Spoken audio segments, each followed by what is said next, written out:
Do you want to hear about the best series that you've probably never heard about unless you grew up in Australia in the early thousands? Hi, my name's Romy. Cassie baby's sleeping on the chair, Mushki's up at the house, and I'm here to talk to you about the wonder and joy that is Emily Rodda's Del Toro quest. Hit the drums! I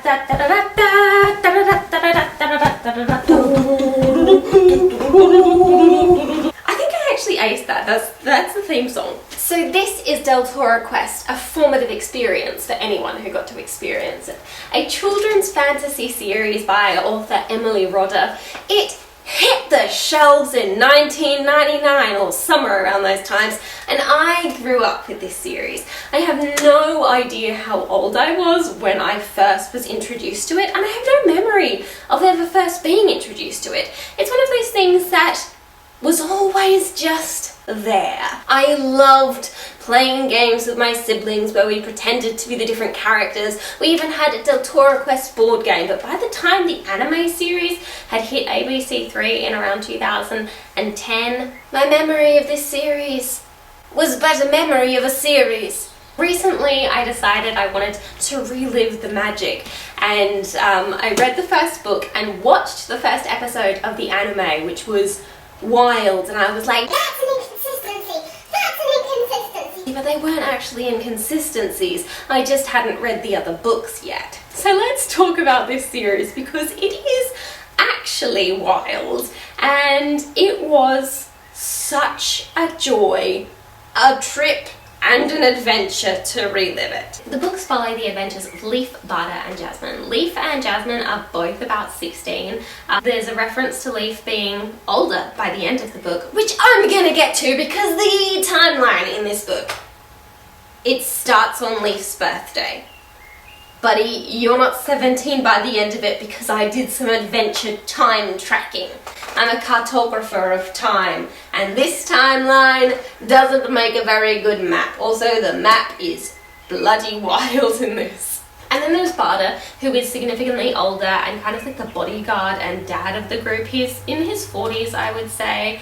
So it's a really interesting conglomeration of, it's two teens and a dad, is what it is. Just like when I was reading all the vampire books, every time I would be reading one of these books, I would inevitably jolt up and have to type into the notes folder on my laptop because I had to keep these things fresh. Okay, I'm just going to firstly cover the timeline of these books because we're told at the end that Leaf is nearly 17, and so a year's passed surely over the course of these 7 books.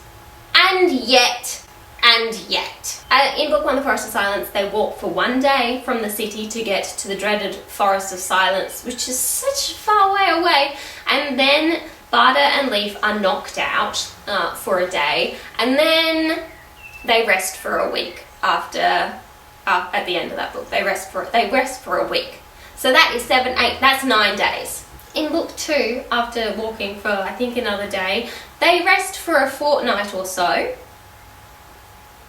And then at the end of that book, they rest for another 3 weeks before continuing their journey. This is an urgent journey, by the way. This is an urgent journey. In Book 3, they walk for a day and a half. And then they're kept in captivity for 5 days. Sounds about right. In Book 4, they complain about walking for a day and a half and then walk for another day or 2. That's 3.5 days. In Book 5, it starts and they're walking. They sleep for 1 night, they sleep for another night. They spend maybe 2 days in a cave. In Book 6, and I'm going to refer to my notes on this, they've been walking for days and they will not shut up about it. So I'm going to say that that's 5 days. And then they get locked up for 3 days, and then they walk for more days. So again, we're going to say that that's another 5 days. Then they spend the night on a boat, then they walk for more days, so let's call it another 5, although I'm sure it's not. And then they spend a night in a cave. In Book 7, they walk for a couple of days, so we're going to say that that's 3. We're just going to say that it's 3.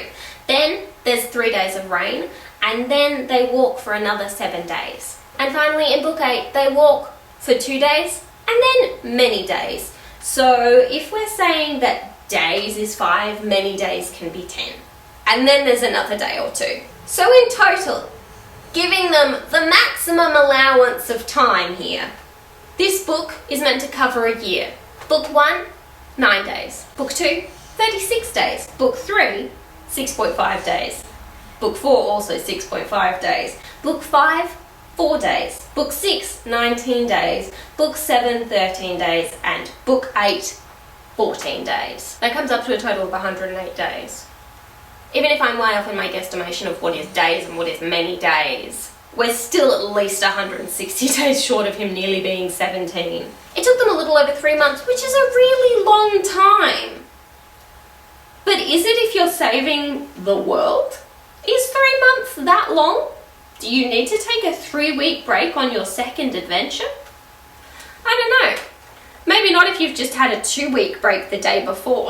But now that we've sorted out my minor qualms with the timeline, it's time to actually take an in-depth look at these books. Book 1 shows us this really jazzy picture of the knight in the Forest of Silence, who is the main enemy. And he's got horns, he's got the biggest abs built into his armor that you could imagine. I mean, so book 1 tells us what happened 16 years ago when all of the doom, destruction, dismay came to the city of Del and Deltora as a whole when the Shadow Lord took over.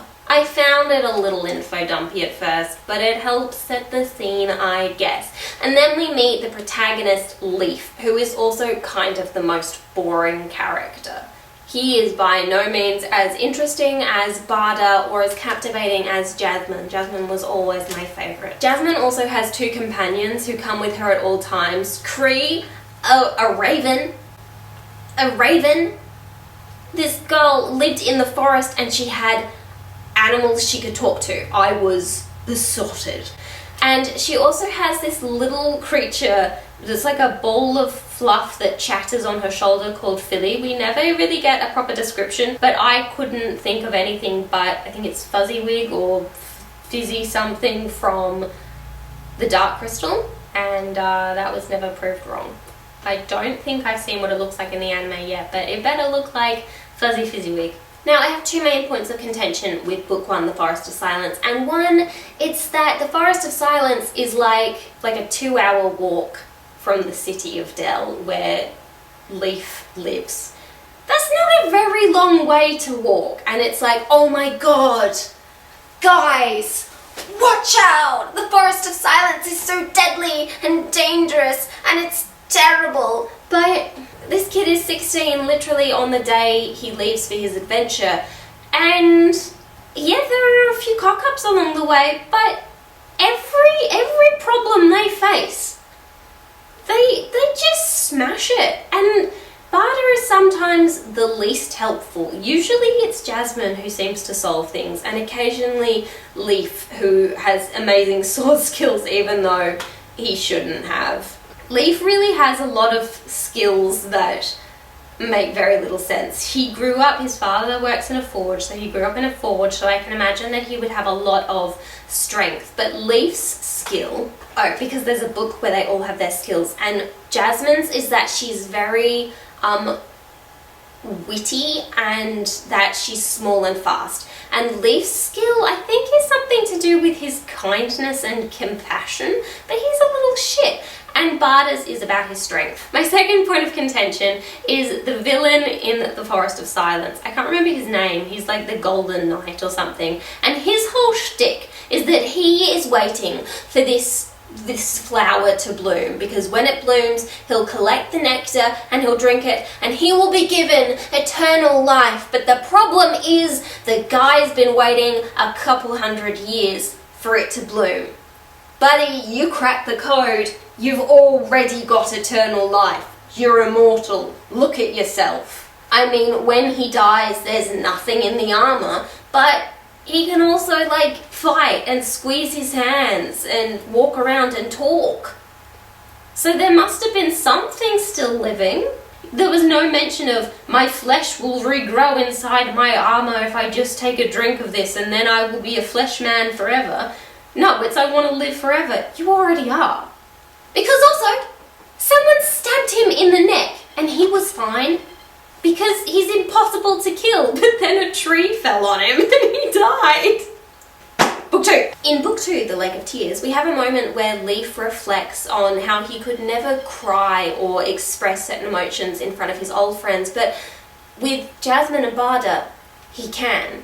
This is a quite moving scene, but also we're only a couple of days into this story. Leaf's known Barda his whole life, but he thought he was a mute beggar because Barda pretended he was a mute beggar for 16 years. So Leaf's only really had a week of knowing Barda at this stage, and Jasmine is only known for a couple days less, and the first time he met her she was stealing his stuff and leaving him to die. So I mean, what makes these guys so different? Yeah, you've defeated some immortal armor, but the main villain of this book is a bloody giant fish, and there's this description, which is really rank, of the Lake of Tears, which isn't a lake so much as kind of just a lot of sludge with heaps of worms in it, and they want to eat you, and it's really pretty gross. My note on the lake is big old slime pond wowie.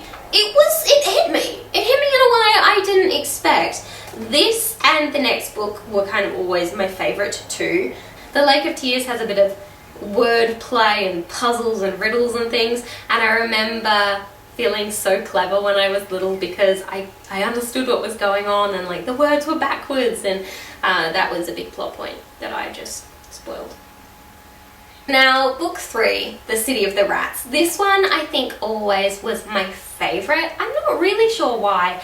I just have a really vivid memory of this one and the last one, and this probably ended up being one of my favourites, but not because of the high quality, because of the utter ridiculousness. So in The City of the Rats there are a bunch of rats, but there are also these strange people who live under the mountain, and they say things like Rakachaz and Loradzir and things like that. And you later find out that all of these things they do, like they do motions when they say Rakachaz, it's meant to be brushing rats off their bodies, and Rakachaz means rat catchers, and Noradzir means no rats here. Rakachaz and Noradzir are words that have changed from the origin, rat catchers and no rats here, I think only in like the last 60 years or something of the story. It's not like a long hundreds and hundreds of years. It didn't really make sense to me that they would have changed the language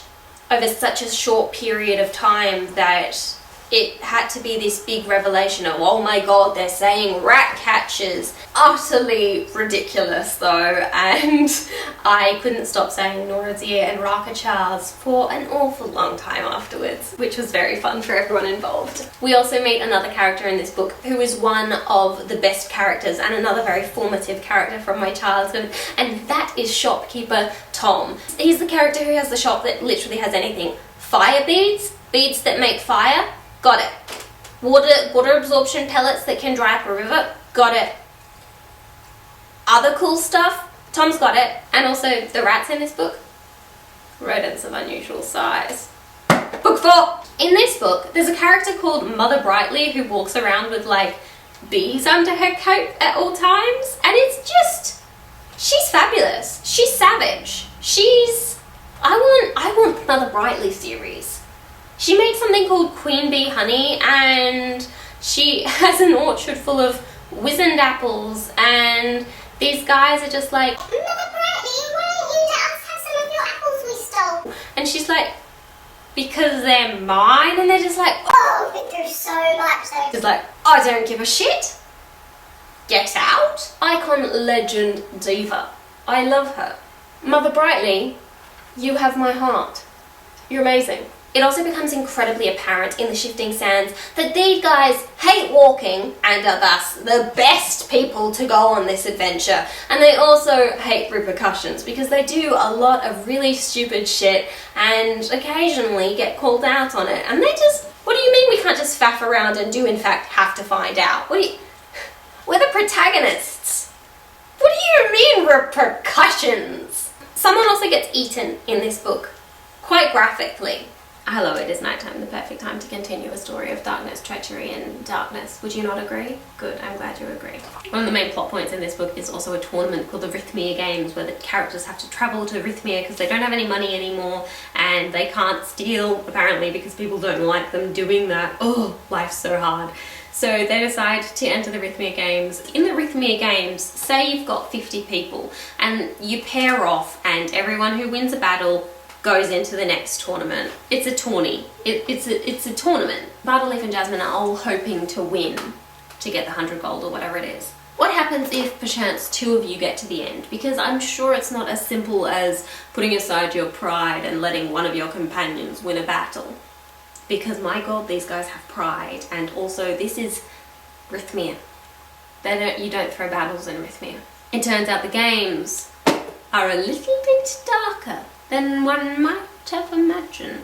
And then there's giant sand creatures that bite people's heads off. Book 5, Dread Mountain, and the first of my 2 audiobooks. The music is really interesting. The theme song, an absolute bop. As soon as the first bars started playing, my memory kicked in and I could sing along to the entire thing, which was a joy for everyone involved, particularly and most enlighteningly myself. But there's also a couple of, interim bits of music. So between chapters, or if there's like a space break in one of the chapters, they'll pop in a little bit of music, and some of them are really like rave music. I used to listen to this series going to sleep at night, and I am surprised I ever got to sleep, because not only is the story incredibly heightened and intense and the characters yell at each other a lot, but the music is a little bit maniacal, would be a good word for it. So in this book we meet some gnomes who are described as being so pale, the palest of the pale, but apparently it's just because they need some sunlight. Like, the whole description is that they are so white. That's the main thing you'll notice about the gnomes. They are so white. But if they get out in the sun, they'll be fine. It just tickled me. There's also these strange flying creatures in this book, and one of them, who plays a large role, is a child, and the narration of the child, who was already an irritating character to begin with, was nearly enough to do my head in. I struggled with that. I kept myself busy with my crocheting, but a character that is already whiny, getting a high-pitched voice narration, was a little much for me.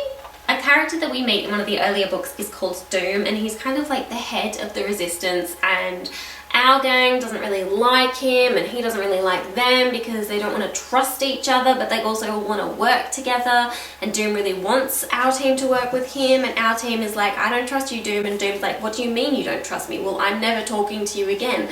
And in this book they find a gravestone that says Doom died here, basically, and they're all like, he's lying. His name's not Doom. This guy who says he's the leader of the revolution, the leader of the rebellion, his name's not Doom. What's his name? He's a liar. He's a fraud. He stole this man's name. And I'm just thinking, kids and 40-year-old man, the conclusion that you're jumping to, it turns out they were right. They were right, and his name wasn't Doom, because there can only be one person called Doom in a land with fantasy names. This gravestone says Tiffany, but I meant Tiffany. What? You're lying! 2 people can have the same name. 2 people can have the same name, and Doom absolutely is, a rare name, but if you're in a fantasy land where everyone has rare names other than Jasmine, maybe it's not such a rare name. I just wouldn't personally be on a quest and take such a grievance with seeing a random gravestone hidden away in a forest and think, the guy that I already have beef with has absolutely murdered this person at some point and buried him here with a gravestone and marked his name on the gravestone and then promptly taken his name and run. But, obviously I wouldn't last long in a fantasy world, because those are the conclusions that we accurately should be jumping to.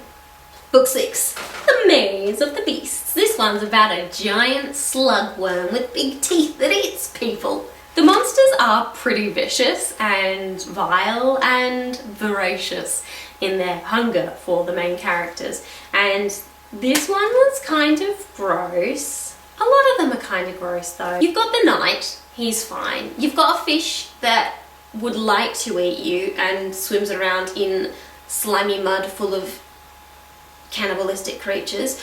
You've got, what's number 3? You've got a giant serpent and some rats.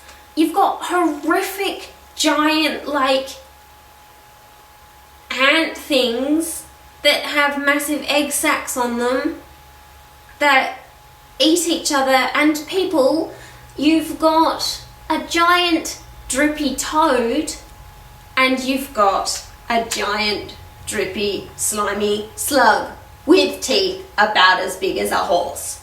It's not for the faint of heart, and yet I, as a child, absolutely adored it. Del Toro Quest and Emily Rodda's other series, the much more light-hearted Fairy Realm, were some of my absolute favourite stories growing up. Now, Fairy Realm is not vicious at all. You start off with Fairy Realm, you head across to Del Toro Quest, and you've got giant bugs trying to eat people. And succeeding. Unfortunately, in The Maze of the Beast, our characters are complaining immediately because time's just going too slowly for them. They've been out here for years. It's been so long and they've had so few successes. We also find out very early on that the Shadow Lord somehow, absolutely for certain, definitely knows the first 3 stones have been taken. We don't know why, but suddenly it's absolutely certain that he knows about 3 stones, and maybe I missed something, but no one's actually phoned him up and said, Oi, Shadow, how many stones do you think we've got, mate? I reckon you've got 1. Nah, just a bit higher, mate. Give up. You haven't got 2, have you? Okay, get them, Shadowy. Shadow. How many? Have you got 4? Get slower. It would be a terrible shame if you were to hurt my feelings right now. Shit, they've got 3. He knows! the very, very beginning of the series, Leaf is given a map of where his father thinks the gems might be, and there's this out-of-pocket comment, I think from Barda, where he's like, oh, if your father was right at all. And I'm like, you're on book 6. You have got 5 stones, and each of them has been exactly where Leaf's dad said it would be. 1, a little bit suspicious. Father Tree, how did you know this? But also, 2, a little bit of respect, because clearly he's either in on it or a seer, so maybe don't start questioning him, because why, with 3 stones to go, would you say, it's probably was never a good map to begin with? I think the map's okay. We also meet some new dastardly creatures called owls, which are really like evil dittos. There are 3 levels of owls, and the highest level are like superhuman. You can absolutely never find out. You will never be able to tell that I'm an owl. And then level 1 is like, it's pretty easy to tell if I'm an owl if you know what you're looking for. And I got so excited because there was a character who was described as having pink hair, and I was like, oh my god, Fantasy Del Toro has characters with pink hair. I think I had pink hair at the time, and I was just like, I could cosplay her. How cool, there's a character with pink. She was an owl. She was a dastardly, vicious owl. Does that mean that she had seen someone with pink hair and transformed into her? Maybe that would be exciting, but also it was just evil, villain, evil. Why do the people with colourful rainbow magic hair have to be the villains in this story? I know I'd make a good fictional villain, but don't bring my hair into it. The Maze of the Beast is a book that is set predominantly alongside, on, or at all times surrounded by water, and they come upon a river, and they're like, oh, it's such a disgusting river, it's so dirty, the colour of it, the smell of it, it's so dirty. Oh, there's a body. Yeah, there's been a few bodies. Oh, but it's so smelly, and I was just a little bit befuddled that the thing that concerned these travellers least of all were the corpses floating in the river. Again, because this was an audiobook, I did get to listen to many reiterations of the incredible theme song, but all of the other music in this was so hilariously out of place. So there would be like the most terrifying cliffhanger chapter ending, and suddenly it would be like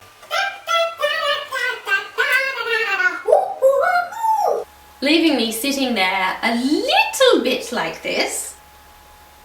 And then there would be a chapter that was meant to be like a little more humorous or light-hearted, and the music would do this. Dun, dun, dun, dun, dun, dun. So maybe someone in the production of this could have listened back one more time and switched those tunes around, because I feel like that was what was meant to happen. But it also made for an absolute riot to listen to, because there would be something like, oh my god, a main character could be dead! Well, obviously we're not meant to be worried about it, I guess. If I look disillusioned, it's because I am. How does such a hot person become disillusioned? I accidentally deleted the last hour of footage and now have to refilm it all. I wasn't built for this world. Book 7, The Valley of the Lost. I concur, I think, is basically what I want to say in this one. Doom is a character who becomes pretty important from book 6 to book 8, although he shows up earlier, and apparently he's also like super magically fast. Like, babes, where are the 7 league boots? Will you let me borrow them, please? I would love to try that out. There's 2 scenes in this book where Doom is just unnaturally fast. Do I think I could outrun him? No, maybe that's the clue. He's really a vampire. He really is the whatever ex machina of, you have a problem that you need solving? I'm here for you, baby. The main crux of the Valley of the Lost is that to get the last gem, remember, these 3 fools have got every single other gem in the Belt of Del Toro. They have got 6 gems in a matter of months, with only a minor struggle on their part. These gems are meant to be guarded by the most fearsome, the baddest of the bad. And you know, some of them maybe like to eat people. Maybe some of these guardians like to have a little chomp on people, sure. But they're not that difficult to beat, apparently. One of them is literally animated armor. But to get this very last of the gems, they get locked up in a glass palace, and they get 12, maybe 13 hours to explore the whole palace and figure out what someone's name is, and it's like a 5-letter name. These guys are the epitome of work neither harder nor faster. They just kind of flap around like a Magikarp. I love that for them. I don't love it for me as a reader, because it gives me that complex where I think I would have done this so much better. Like, yeah, if I was in Del Toro Quest, I would have been dead almost instantly, but I would have made that almost instantly count, because I would have gone straight to Mother Brightly and I would have professed my undying love to her, and maybe her bees would have killed me, but it would have been worth it for that moment where she could see how much I truly respected her as a person and an entrepreneur. Maybe I would have ended up being mother to her children. You don't know, but I do. So anyway, they have 12 hours and they basically just have to look around anywhere they want whilst the guy who is imprisoning them sleeps. To be fair, I wouldn't have got these puzzles either, because they are too difficult. The prize is a bloody great diamond that could probably ensure your whole bloodline's wealth for the rest of their life, so he does need to make it tricky. But at the same time, one of the riddles they had to break was literally a spot the difference in a carpet. Oh, there's 2 people in this carpet, but there's slight differences. The number of differences is the letter you need. So it's like 46 differences. It's a 4 because 46 begins with a 4. But then one of the other riddles to get another letter was something about a stained glass window having a different pattern. Is it all pattern centric? I don't know. I was a little bit disillusioned, but not really enough to make me think that they were doing a good job, because To be fair, they did a really shit job and they just walked around in a panic and got lucky. And I think that's the story of Leaf, Butter and Jasmine. They literally just kept getting lucky this whole series. Sometimes the fact that Jasmine could speak to trees came in handy. Sometimes the fact that Butter used to be a palace guard came in handy. Sometimes Leaf growing up in a forge came in handy. But most of the time, they seem to just stumble, trip, whoops, there's a stone, and we managed to get it. Okay, return to Del, the final. In this book, we find out who is the heir to Deltora, and, you know, there's a couple of red herrings, and every time there was a red herring, I was like, wait a second, no, because I know it's this person. But then, oh, yeah, see, I was right, it was this person. Wait, it's not that person either. I was gutted.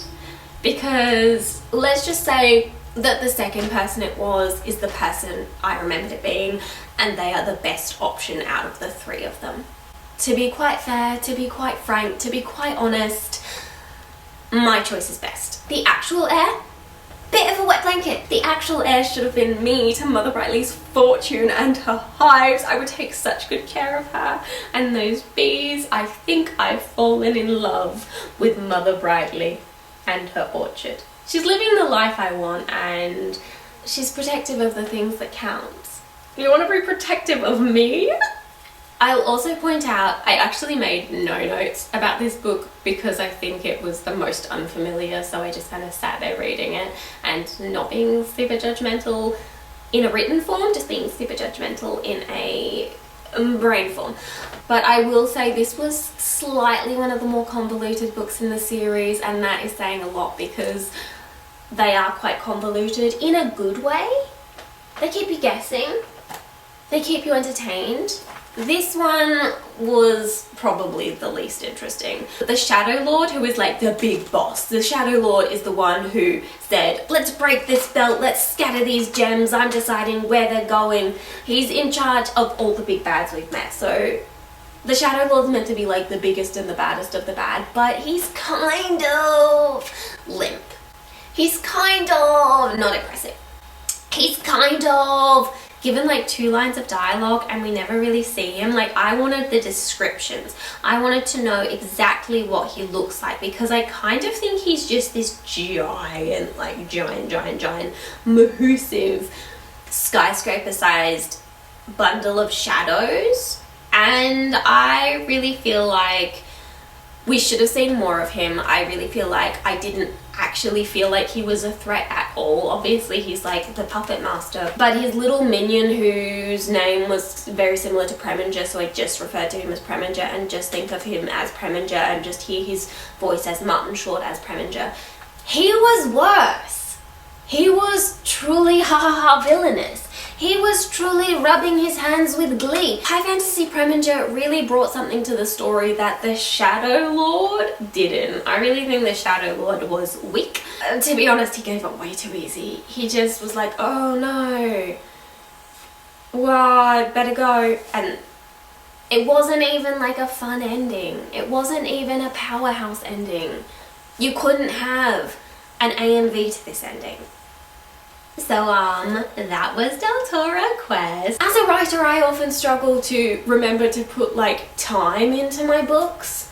I write them, you know, I spend a lot of time writing them, but I forget to, you know, add the passage of time. So when someone puts so much work in adding that passage of time, and then it doesn't make sense when they say this much time has passed, because I know how bloody arduous it is to go back and be like, okay, this many days has passed and passed and passed and passed and passed equals this. If someone gets that wrong to a degree of like 9 months missing, I'm gonna notice. Especially if the characters will not shut up about how much walking they've been doing. And I'd love just to recommend you delve back into one of your favorite series from when you're a kid, because it's an experience. And until you experience that experience, you won't actually experience the experience. You've got to experience the experience, otherwise you never experience the experience. And it's important to experience the experience.